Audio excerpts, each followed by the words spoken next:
Hello, this is Tony Heller from RealClimateScience.com. In 1974, the world was having an ice age scare and also had a lot of extreme weather. On this date in 1974, the United States had the worst tornado outbreak of the last 90 years, which killed hundreds of people. Hundreds of houses were flattened in Xenia, Ohio, where 35 people died in the outbreak. There were at least 148 tornadoes in 24 hours, which extended from Mississippi up into Michigan. According to this article in the Montreal Gazette, 339 people died in 12 states and in Canada. A lot of the extreme weather during 1974 occurred in Australia. On January 28, 1974, it was reported that Brisbane had had 32 inches of rain, with more on the forecast. January 28, 1974, aircraft pilots reported on Sunday that the Gulf of Carpentaria and 5 major river systems swollen by record rains have merged into an inland sea 200 miles wide. 1974 was also the year of Australia's largest bushfires. About 15% of the country burned during 1974. To put that in perspective, the burn acreage in 1974 was more than 10 times higher than last year, and the press widely reported on last year as being a record year, even though it was less than 10% of the burn acreage of 1974. On Christmas Day 1974, the city of Darwin was completely destroyed by Cyclone Tracy. Darwin had to be evacuated, and it was about a year before people were able to start moving back. Meanwhile, Phoenix, Arizona had their all-time record heat wave, with 18 consecutive days over 110 degrees. I played on the soccer team at Arizona State University that year, and it was pretty toasty. We held practice at 3 o'clock every afternoon. There was a lot of exceptional weather during 1974, and the press widely reported on it as being due to global cooling.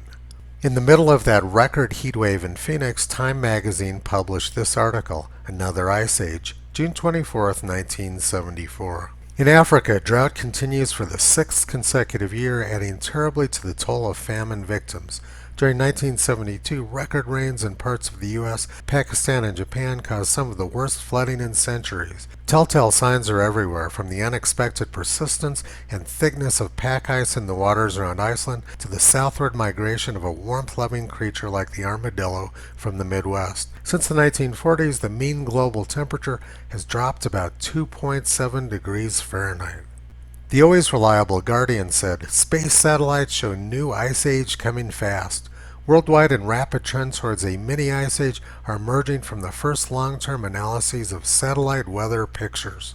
Analysis carried out at Columbia University indicates that snow and ice cover of the Earth increased by 12% from 1967 to 1972. The National Center for Atmospheric Research showed that temperatures had plummeted since the 1940s to 1970 and were actually cooler in 1970 than they were a century earlier in 1870. Global cooling may be a cause of the devastating African drought now in its 6th year. Some scientists believe that expansion of the cold polar air caps pushed the monsoon rain belt southward, causing many of the life-giving rains to fall on already fertile lands or into the sea. Dry weather conditions also prevail in parts of India, China, Kenya, Bolivia, and other countries on both sides of the equator, raising the specter of even more serious drought and famine. The devastating food shortage that has millions of the world's poor people in its grip is directly related to what climatologists increasingly suspect is a gradual global cooling process. New York Times, August 8, 1974. Climate changes endanger world's food output. A recent meeting of climate experts in Bonn, West Germany, produced the unanimous conclusion that the change in global weather patterns poses a severe threat to agriculture that could lead to major crop failures and mass starvation. Here's an article from Dr. Walter Orr Roberts, who is the director of the National Center for Atmospheric Research, Climate Change and its Effect on World Food.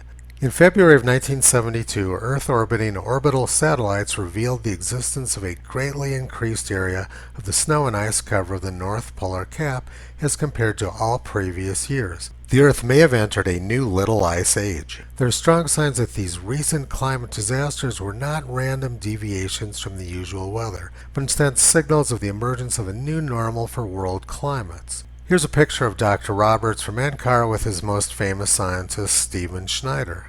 June 12, 1974. Observers of the global climate at the National Center for Atmospheric Research believe the favorable weather of the past 15 years is about to give way to a period of unstable climate, crop losses, food shortages, and death by starvation for millions. Underlines Schneider's ideas on food shortages is the knowledge the world is moving into a period of cooler temperatures.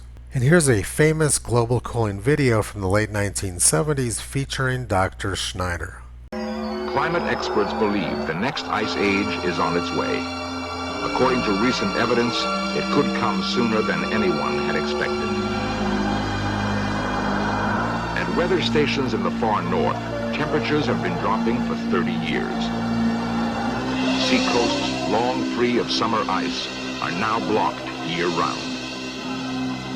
According to some climatologists, within a lifetime, we might be living in the next ice age.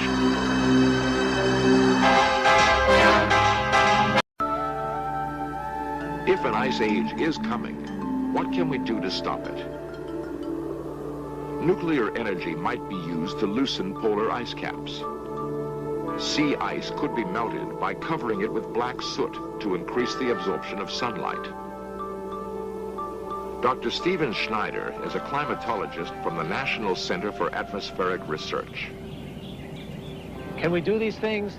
Yes. But will they make things better? I'm not sure. We can't predict with any certainty what's happening to our own climatic future. How can we come along and intervene then in that ignorance? You could melt the ice caps. What would that do to the coastal cities? The cure could be worse than disease. Would that be better or worse than the risk of an ice age? Note that the video ended with this picture of the World Trade Center, which opened up this week in 1973. This week in 1974, Australia's Communist Weekly reported on the West Africa drought horror. If sufficient action isn't taken in the next few months, countries could disappear from the face of the earth, United Nations Secretary General Kurt Waldheim said last month, referring to the horrific drought now ravaging West Africa. The 5-year-old drought, the worst in living memory, has hit the whole region of West Africa south of the Sahara. Last year the drought spread to Ethiopia, claiming 100,000 lives there. The October 1974 issue of the National Oceanographic and Atmospheric Administration magazine reported, in India, before the global warming trend of 1890 to 1940, severe droughts struck about once every 4 years. With the warming, however, and more abundant monsoon rains, drought came only once every 18 years or so, greatly increasing India's grain production. Some climatologists think if the current cooling trend continues, drought will occur more frequently in India, indeed through much of Asia, the world's hungriest continent. Climate alarmists now try to claim that drought is caused by global warming, but as we can see from what we've been reading, the exact opposite is true. Drought is the result of cooler temperatures. In 1974, experts believed that warm temperatures were good for humans and cold temperatures were bad. The Central Intelligence Agency put out a report in 1974 warning of devastating consequences to world stability if the cooling trend continued. Des Moines Register, October 7, 1974. Food shortages linked to planet's gradual cooling. Weather records show that the annual average temperature over the northern hemisphere rose dramatically from about 1890 to 1945, but been falling ever since, with the greatest cooling in the wheat-growing regions of North America and Europe.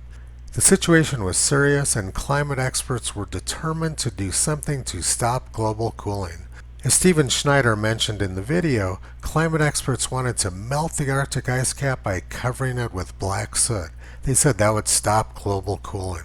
There was universal agreement that the Earth was cooling back in the 1970s and that it was having very bad consequences for the human race. But this is bad news for climate funding, so Scientific American has attempted to erase the entire 1970s global cooling scare. They say that it didn't happen and it was due entirely to a single article in Newsweek in 1975. When I was in high school, I thought that Scientific American was a legitimate scientific publication, and that may have been true at the time, but since then they've just become part of the propaganda machine. No lie is too big for Scientific American anymore. Speaking of high school, I was a senior during the spring of 1974, and I have a few stories of my own. As I've already mentioned, on this date in 1974 was the worst tornado outbreak in the last 90 years in the United States, but I was doing something very different. I was getting on a plane in Albuquerque, New Mexico to fly down to Tempe, Arizona to check out Arizona State University. I'm about 5'10", but I was surrounded in my aisle on the airplane by giants. They had just held the Western Athletic Conference sports banquet in Albuquerque the night before, and these were the top basketball players from Arizona State University and the University of Arizona.